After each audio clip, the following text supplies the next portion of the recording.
Deuxième partie de l'émission, merci d'être avec nous. L'attention sera focalisée sur le Brexit la semaine prochaine, on en parlait à l'instant, mais il faudra aussi garder un œil sur les sanctions économiques contre la Russie, sanctions imposées par l'Europe au lendemain de la crise ukrainienne. Plusieurs grandes entreprises russes n'ont plus accès aux capitaux européens, voilà qui n'aide pas l'économie russe, toujours en récession. La question posée aux États européens cette semaine, prolonger ou pas les sanctions de 6 mois. Elena Gabrielian du service russophone de RFI est avec nous pour répondre à ces questions. Les sanctions, on a le sentiment que les sanctions vont être renouvelées.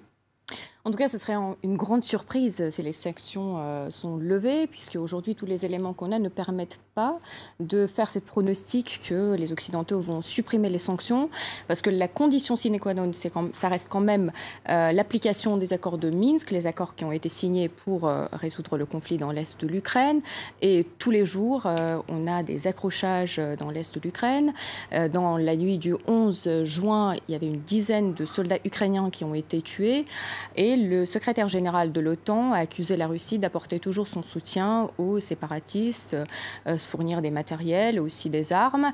Et aujourd'hui, l'Union européenne a reconduit les sanctions contre la Crimée annexées par la Russie, qui reste quand même aussi un très mauvais signal pour Moscou. Les sanctions visent à affaiblir l'économie russe. Est-ce qu'on arrive à avoir une idée un peu précise de l'impact qu'elles ont sur l'économie ? Il faut rappeler que les sanctions ont été adoptées en 2014 et en 2015, la Russie est entrée dans la récession assez longue.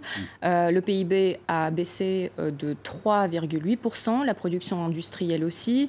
Et il y a aussi le pouvoir d'achat qui a baissé, notamment aussi sur les produits qui n'ont pas été sous embargo, par exemple la viande brésilienne. Et évidemment, les Russes, ils expriment leur mécontentement, mais ça reste quand même assez modeste. Et quand on parle de l'impact, l'instrument des sanctions, justement, l'idée c'est que ce mécontentement de la population aussi fasse la pression sur les autorités. Mais la machine de propagande a été assez forte et notamment fait croire aux citoyens que c'est les Occidentaux qui sont fautifs et c'est eux qui veulent étouffer la Russie. Bon, et les Russes, ils se serrent la ceinture justement pour montrer encore leur grandeur et de dire que c'est leur économie locale qu'il faut maintenant renforcer. Donc il y a un vrai impact sur l'économie russe, même s'il y a plusieurs facteurs qui pèsent là-dedans. La Russie a engagé un intense travail de lobbying auprès des pays de l'Union européenne pour essayer de faire annuler ces sanctions. D'un côté, il faut rappeler que la Russie elle-même a adopté ces contre-mesures et elle espère que justement les secteurs... Embargo sur les produits agricoles européens notamment. Voilà, et elle espère que vraiment les grands industriels, les groupes, exercent eux-mêmes la pression sur leur gouvernement pour convaincre qu'il faut lever ces sanctions. Et de l'autre côté, la Russie a justement entamé cette campagne de lobbying au niveau politique et aussi diplomatique. Et donc on voit que ces 2 jours à Saint-Pétersbourg se déroule le forum, un mini Davos le forum économique. Pour la première fois, on voit depuis 2 ans présents les responsables politiques européens, Jean-Claude Juncker, on a vu Matteo Renzi, Nicolas Sarkozy qui était reçu en privé aussi lors d'un dîner. C'est signal d'un dégel quand même. En tout cas, ça a été interprété comme ça par les Russes, que c'est un signe justement d'un réchauffement. Mais tout de même, Jean-Claude Juncker a rappelé que les sanctions seraient reconduites. Donc la campagne de la part de la Russie continue pour exercer la pression sur les Occidentaux. Donc les sanctions européennes devraient être reconduites. Pourtant, la solidarité, l'Union européenne autour de ce sujet commence... On le voit se fissurer, certains pays qui sont plus favorables à la Russie notamment, qui sont un peu les avocats de la cause russe. On peut penser à la Grèce, la Hongrie ? Oui, la Grèce notamment, par solidarité, un pays orthodoxe. Il y a des vieilles traditions en fait, des relations entre la Grèce et la Russie. Il y a également le Chypre, l'Italie, la Hongrie. Pour des raisons d'abord économiques, ils ne veulent pas perdre des grands projets coûteux avec la Russie. De l'autre côté, il y a de plus en plus d'eurosceptiques sur lesquels la Russie est mise pour justement avancer sa politique et exercer la pression. Et le grand argument, l'argument clé, c'est aussi, ça reste le dossier syrien. La Russie explique à ses partenaires occidentaux que sans Moscou, on ne pourra pas résoudre ce conflit. Et justement, ses avocats, ils essayent d'avancer aussi ces arguments de Moscou au sein de l'Union européenne. Et donc, capacité de nuisance dans les grands dossiers clés où l'Union européenne a un enjeu. Tout à fait. Il y a des gestes de bonne volonté qu'on a vus ces derniers jours, ces dernières semaines de la part de Moscou. Je pense notamment à la libération d'une pilote ukrainienne. Est-ce que ces choses-là ne peuvent pas faire pencher la balance en faveur de Moscou ? En tout cas, la Russie essaye de montrer qu'elle fait ces gestes de bonne volonté, mais ça reste quand même relatif, puisque en même temps, elle continue à fournir des armes et à apporter son soutien logistique aux forces séparatistes. Et notamment, ça permet aussi de dire que c'est Kiev qui doit aussi faire son travail et faire ses réformes, parce que nous, on a fait ce qu'on devait faire, c'est-à-dire libérer quelques prisonniers politiques.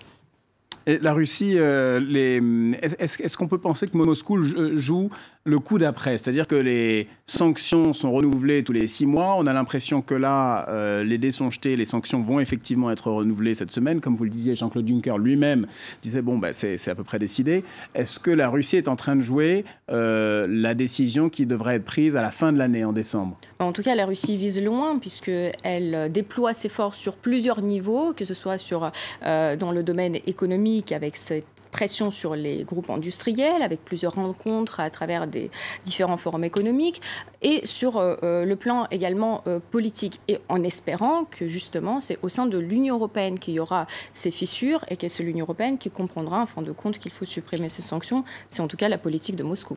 Elena Gabrielian du service russophone de RFI, vous restez avec nous. On va vous entendre aussi sur cet autre sujet qui fera la une la semaine prochaine, l'Euro 2016, qui continuera de faire la une, pas seulement pour le sport, mais aussi parce que le spectre du hooliganisme plane désormais sur la compétition. Après les violents affrontements de la semaine dernière, notamment entre supporters russes et anglais, il y a eu 11 condamnations pour violence depuis le début de la compétition. 20 supporters russes vont être reconduits à la frontière. 3 autres ont été condamnés à des peines de prison ferme. Alors, faut-il s'attendre à d'autres débordements? On va poser la question à Cédric Ferreira, qui s'attendait dans cet Euro, je pense, à analyser surtout le côté sportif de la chose. Mais bon, l'actualité fait qu'on est évidemment obligé de s'attarder là-dessus. Et quels sont les matchs à risque, à haut risque, qu'on attend la semaine prochaine?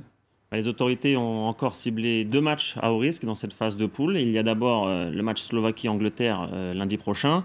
Il faut savoir qu'avant l'Euro 2016, les hooligans slovaques, c'est une certaine partie des supporters slovaques considérés comme hooligans, avaient lancé un message sur les réseaux sociaux en prévenant les supporters anglais, en leur disant l'Euro n'est qu'une excuse, tout le monde vient chasser les Anglais.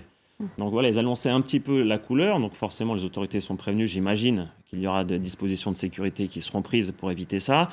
Mais voilà, ça replace encore les choses dans le contexte autour de cette violence où il y a déjà eu Russie-Angleterre. Il faut savoir aussi que les Slovaques et les Anglais s'étaient déjà affrontés lors d'un match des éliminatoires de l'Euro 2004. C'était en Slovaquie, il y avait eu 2 morts côté anglais. Donc voilà, il faudra faire très attention à cette rencontre. Et puis il y a un autre match encore considéré à haut risque, c'est Ukraine-Pologne mardi prochain.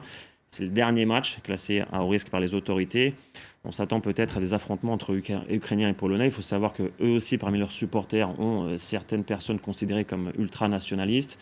Donc s'ils se retrouvent au même endroit, dans un centre-ville ou dans un bar, ça peut vite être hors de contrôle, même si faut quand même relativiser. Je ne pense pas qu'on atteindra des violences comme il y a eu lors du match Angleterre-Russie. Il y a une épée de Damoclès qui pèse au-dessus de la Russie, qui est cette suspension, cette menace de suspension de l'UEFA à l'encontre non seulement de la Russie, mais il faut le rappeler aussi à l'encontre de l'Angleterre. Est-ce que c'est quelque chose qui est de nature à calmer les supporters? C'est-à-dire si les violences continuent, ils sont quand même éjectés du tournoi. En théorie, la logique voudrait que oui, ça devrait calmer les supporters. Maintenant, il faut savoir que la logique des hooligans ne prend pas vraiment en compte le sportif. C'est-à-dire que les supporters considérés comme hooligans, eux, cherchent d'abord la bagarre. Ils viennent ici pour se battre. L'aspect sportif passe au second plan pour eux. Mais ils iraient jusqu'à se tirer une balle dans le pied et faire éjecter leur équipe du tournoi?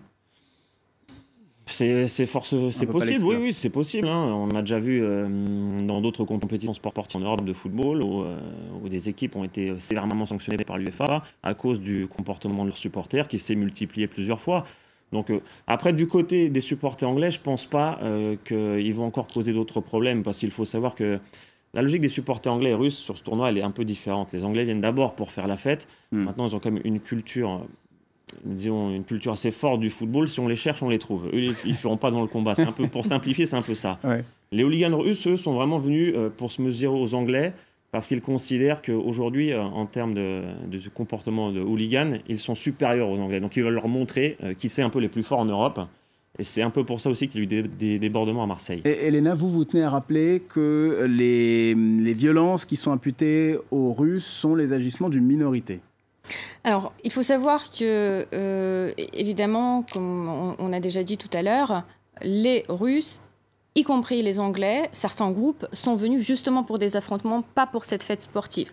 Tout de même, ça reste quand même une minorité, puisque les supporters russes que j'ai rencontrés à Lille, qui étaient venus pour le match Slovaquie et la Russie, étaient venus justement pour cette fête sportive, et ils reprochaient justement ces hooligans d'être beaucoup plus violents, beaucoup plus organisés que ces Anglais, qui étaient venus plutôt faire la fête et pas seulement pour faire les affrontements.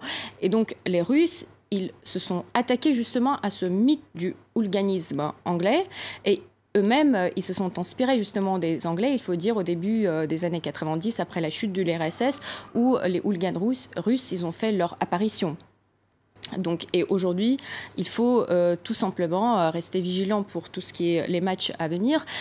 Et j'ai bien constaté sur le terrain également, à Lille, qu'il y a des mesures de sécurité qui étaient extrêmement renforcées, où les Anglais, par exemple, faisaient la fête tout en étant encerclés par les policiers.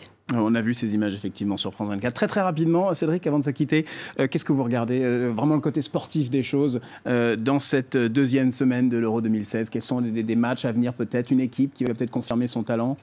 On attend beaucoup de l'équipe de France. Après ces deux premiers matchs, ils ont été remportés évidemment, mais sur le terrain ça a été beaucoup plus difficile. Un peu laborieux. Ouais, ça a été un peu laborieux, on attendait un peu plus de spectacle de la part des Bleus, donc on va voir comment ils vont gérer la deuxième partie de la compétition, vu qu'ils sont déjà qualifiés pour les huitièmes de finale.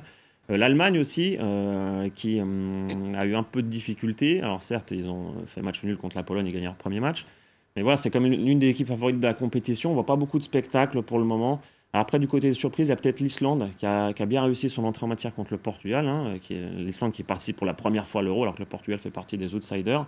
Ils ont quand même une bonne équipe, peut-être, qui peuvent créer la surprise. Et puis, ils ont des supporters très motivés. 30 000 supporters, c'est 10% de la population islandaise. J'étais à Saint-Etienne mardi pour le match contre le Portugal et c'est vrai qu'ils étaient très nombreux et vraiment très festifs. C'est impressionnant. Cédric Ferreira, merci beaucoup. Elena Gabrielian, merci à vous. Et merci à vous de nous avoir suivis pour Demain à la Une, l'émission que vous pouvez retrouver évidemment sur notre site web france24.com.